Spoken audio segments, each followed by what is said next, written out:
Fala, aluno da primeira série do ensino médio. Eu sou o professor Fernando Shows e estou aqui novamente para mais uma aula a respeito do Egito Antigo. Essa é a aula número 2 e nessa aula nós veremos os seguintes assuntos. Sociedade egípcia. Legado cultural. Ok, então, tranquilo? Então tá. Vamos lá, as recomendações são a mesma da aula anterior. Você pode aí pegar a sua caneta para anotar, um papel para anotar e o seu livro didático aí, se você estiver aí, ok? Então vem comigo. Na aula anterior eu te expliquei a respeito da localização geográfica do Egito. E só para a gente relembrar e para você não esquecer e para você guardar isso muito bem na sua cabeça, pensa no seguinte: Egito, na região do Crescente Fértil, né, noroeste da África, então dividido em Alto Egito no sul. Por favor, hein, não vai me cometer esse erro numa prova. Alto Egito no sul. Por que, professor, Alto Egito no sul? Por causa das regiões montanhosas que eu te falei e por causa da nascente do Rio Nilo, ok? E o Baixo Egito no norte, na região ali do delta, onde ele está se encontrando com o mar Mediterrâneo. Lembrei também você a respeito dos períodos da história egípcia. Falei lá desde os nomarcas até a unificação e principalmente ali do momento em que Akenaton coloca um culto a um deus único, chamado Aton.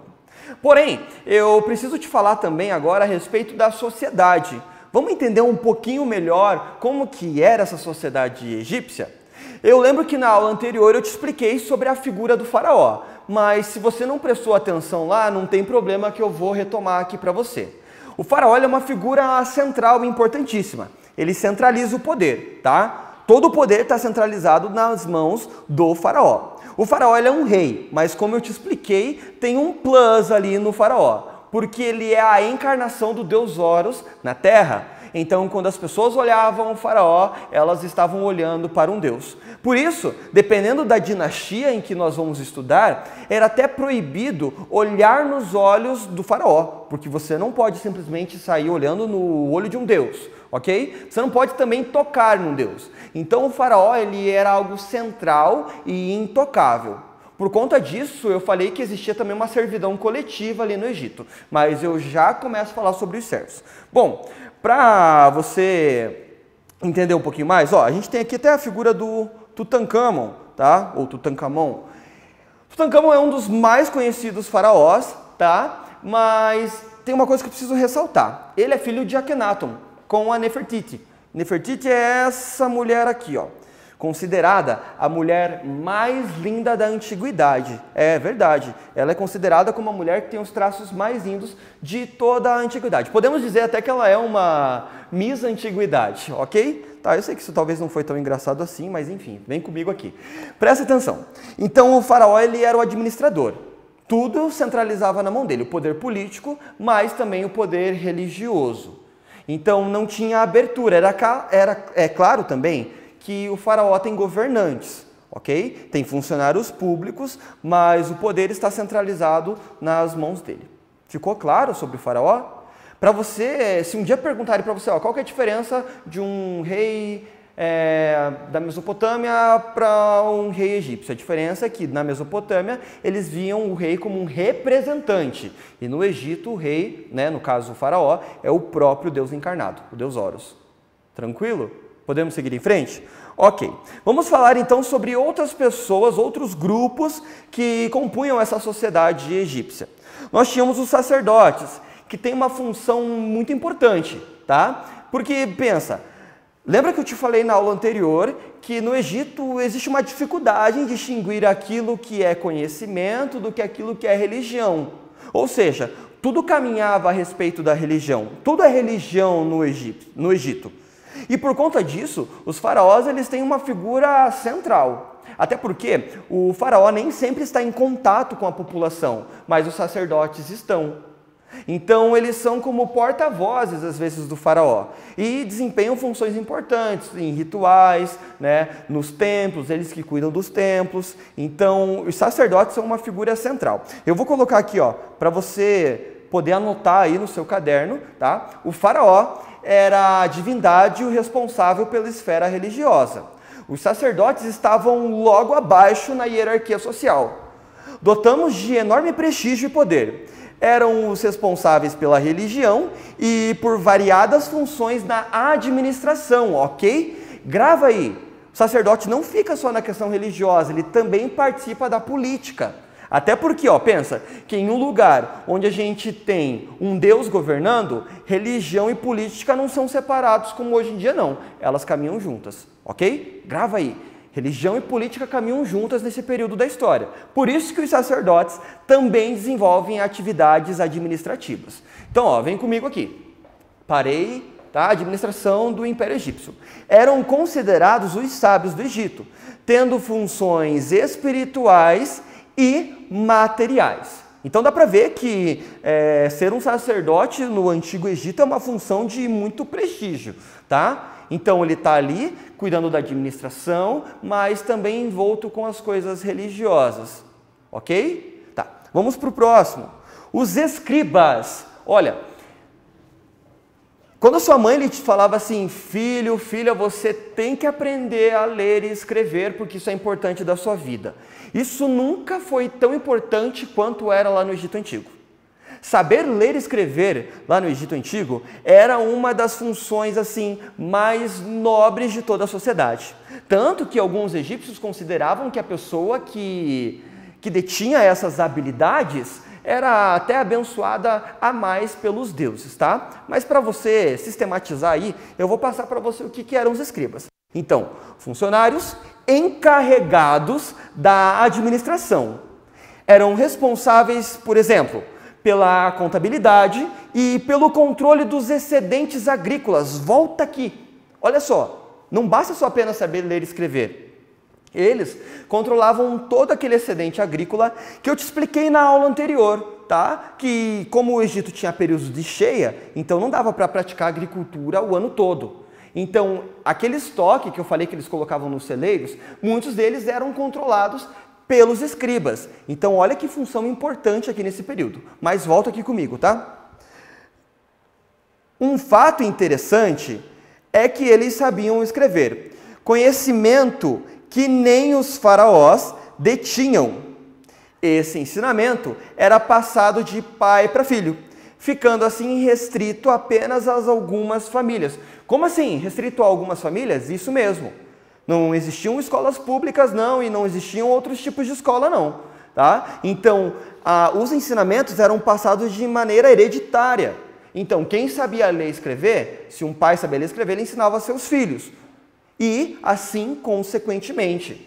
Então, olha, que às vezes nem um faraó, mesmo sendo Deus, não sabia ler e escrever. Porém, um escriba sabia. Então, dá para entender a importância que eles têm aí na sociedade egípcia, né? Ok, vem comigo aqui. Tem os felás, que é o nome dado ao camponês egípcio, cujas funções era lavrar a terra, pagar impostos e participar de obras públicas. Eu vou retomar aquilo para você não esquecer. Na aula anterior eu te falei, tá? Que nos períodos de cheia do Nilo, muitos camponeses eram redirecionados para trabalhar na construção civil, nas obras públicas. Então, é sobre isso que está retratando aqui. Então, volta aqui comigo aqui. Nas obras públicas, promovidas pelo faraó. Eram, contudo, homens livres e recebiam pelos seus trabalhos, ainda que infimamente. Ok? Tranquilo, então? Ó, falamos sobre faraós, falamos depois sobre sacerdotes, falamos sobre os escribas, sobre os camponeses. E, professor, tinha escravos? Tinha escravos. E aí a gente vai ver bem certinho, porque existem algumas situações para ser um escravo no Egito Antigo. Vem comigo aqui no texto e você pode também, ó, vou te dar uma dica. Se você não conseguiu anotar o que eu acabei de falar, pausa o vídeo, volta aqui onde eu mostro o texto, escreve bem certinho para a sua cabeça gravar tudo isso, ok? Então vem aqui para a última parte. Escravizados. No Egito Antigo, haviam os escravizados, embora não fossem a maioria na sociedade. Alguns eram de origem egípcia, geralmente devido a dívidas. Como assim? Ó, você foi lá, você fez uma compra ou você pegou um empréstimo e você não conseguiu pagar. O que acaba se tornando? Um escravo até que a sua dívida seja saldada. Ok? Gravou isso na sua cabeça? Vamos lá. geralmente devido a dívidas, mas em sua maioria eram estrangeiros, prisioneiros de guerra. Eles podiam ser propriedades do Estado e dos templos, ou de particulares. Das camadas mais elevadas, possuíam várias funções, desde agrícolas até de serviçais no templo, artesãos, artistas, entre outros, ok? Então lembra que eu falei que esses povos ali do Crescente Fértil estão em constante conflito? E que o fato do Egito ser um grande celeiro chamou a atenção de muitas outras sociedades? Então, quando os egípcios ganhavam uma guerra, aquele povo que foi derrotado acabava se tornando escravo, tá? Por isso que a gente tem escravidão também, que são esses prisioneiros de guerra. Tá bem tranquilo? Olha, eu vou te dar uma dica aí para o seu estudo. Pega no seu caderno aí e faz uma pirâmide lá, ok? Ó, pirâmide.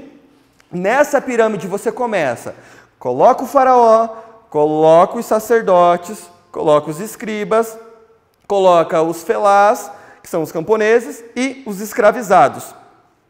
Os militares, eles estão ali junto com os escribas e os sacerdotes, tá? Junto com os escribas, eu diria, porque eles também são importantes para essa sociedade, ok?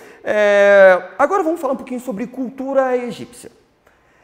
Olha, existem muitas coisas que, principalmente as mulheres, utilizam hoje, que foram criadas pelos egípcios. Sabe aquele negócio que passa no olho, o rímel? Então, foi criado pelas mulheres egípcias e também pelos egípcios, os homens também utilizavam. Por quê? Porque aquilo acabava protegendo os olhos da poeira, da areia, entendeu? Então, olha só que interessante, pode-se retomar que na história dos cosméticos, os egípcios são os pioneiros nisso. Mas não é só sobre isso que eu vou falar para você também.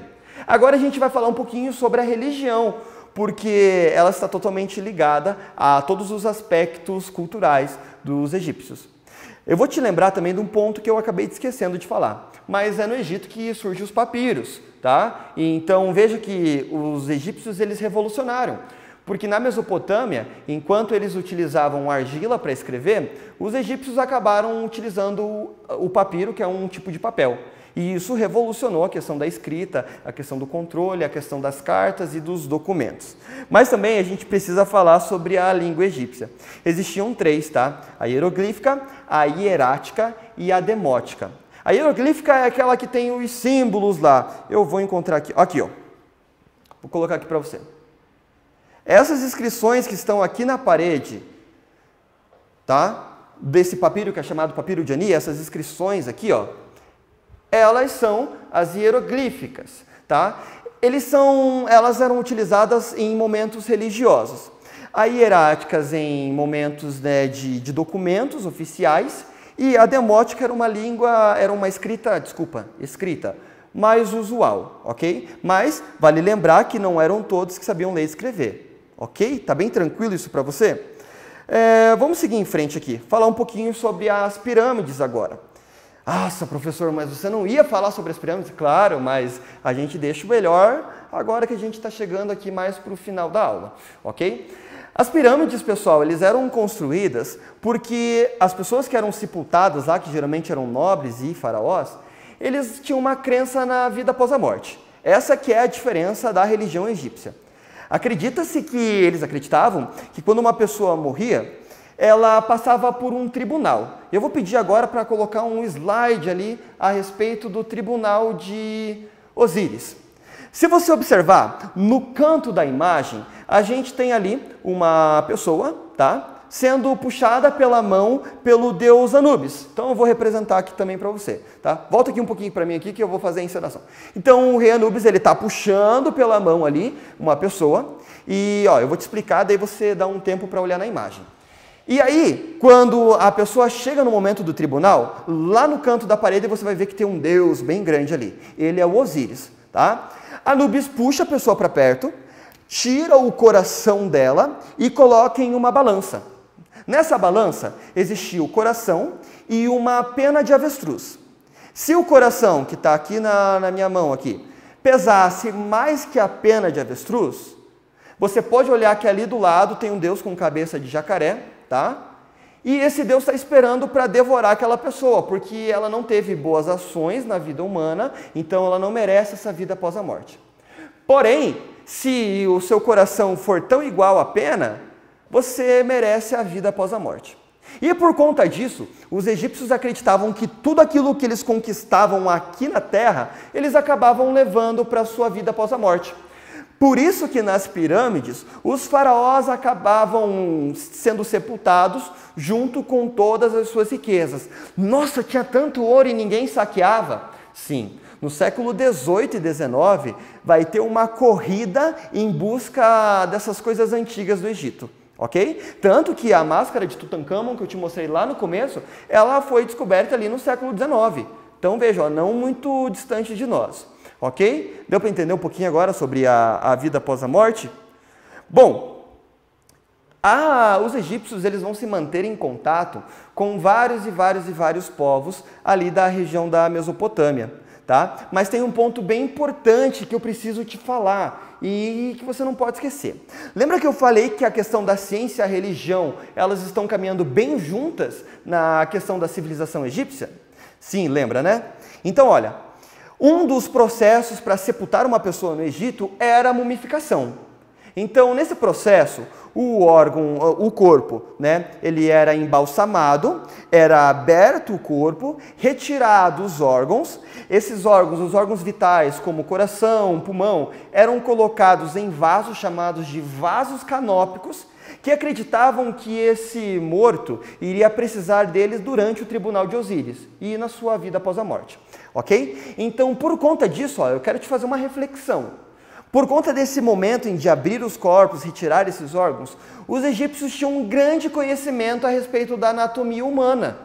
E olha que isso vai ser muito importante, porque eles sabiam exatamente quando uma pessoa estava com dor de estômago, aonde era o estômago. Claro que eles deveriam ter dado outro nome na língua deles. Mas veja que isso é um grande avanço para o conhecimento na antiguidade. Também eu preciso falar mais sobre a questão do conhecimento. Lembra a questão da natureza? Para isso, os egípcios tinham um grande conhecimento a respeito das estrelas e dos astros, porque era através deles que eles se guiavam, tá? Então, para saber até nos momentos em que o rio ia ter suas cheias, no momento em que o rio ia baixar, e até para se localizar na questão do calendário. Ok? Então, deu para guardar aqui a questão da vida após a morte, a questão da cultura, a questão do faraó, deles serem politeístas, tá? Ok. Bom, para você fixar agora um pouquinho mais essa atividade, ó, aqui a gente tem uma imagem, vou colocar para você aqui, ó, de uma múmia, tá? Essa múmia egípcia está exposta no Museu Britânico, ok? Então veja que tem mais de 3.000 anos e o processo de mumificação era tão eficaz que a gente tem múmias conservadas até hoje.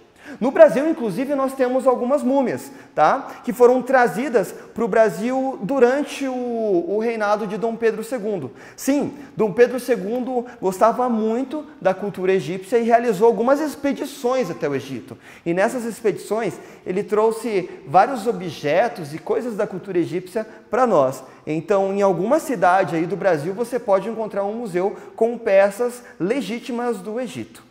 Tá, para você guardar, e eu espero que você tenha gostado dessa aula, você pode realizar agora a atividade número 3, número 4, número 5 e 6 da página 643. Se você acompanha a gente pelo YouTube, eu vou dar uma pausa aqui, tá? Eu vou segurar um pouquinho, e você pode dar uma pausa e fazer um print screen da tela e fazer a atividade aí. Ok? 3, 4, 5 e 6. Ok? Você se recorda também que na aula anterior eu passei algumas atividades para você fazer, né? Então eu vou passar rapidinho o gabarito delas para você. A atividade era a número 1 e a número 2. Então acompanha aqui comigo aqui, ó. A atividade número 1. O rei egípcio Amenófis IV está ligado à reforma religiosa que substitui o culto de Amon-Ra para Atom e determinou o fim do politeísmo. Além de caráter religioso, essa reforma buscava. Bom, a resposta já está ali, mas eu vou comentar com vocês aqui algumas questões. Limitar a riqueza e o poder político crescente dos sacerdotes. Lembra que eu te expliquei que por conta do politeísmo e por conta dos sacerdotes estarem mais em contato com a população, o poder deles foi aumentando? Então foi uma forma que Amenófis ou Akhenaton teve de controlar esse poder deles. Vou comentar com você aqui outra. Reunificar o Egito. Não, quem reunificou o Egito foi Menés. Tá? Por fim, as revoltas camponesas, motivadas pelos cultos antropomórficos. Olha, eu tenho um ponto bem importante para te lembrar antes de eu finalizar. Os deuses egípcios, eles são antropozoomórficos. Antro de homem, zoo de animal e mórficos de forma. Então, são deuses em forma de homens, animais, em forma humana. Ok? Tá. E a atividade número 2, o gabarito é a alternativa B. Depois você lê com calma e dá uma corrigida aí. Bom, eu espero que você tenha gostado dessa aula. Eu agradeço muito se você esteve nesse vídeo até aqui. Eu sou o professor Fernando Shows e nos encontramos na próxima.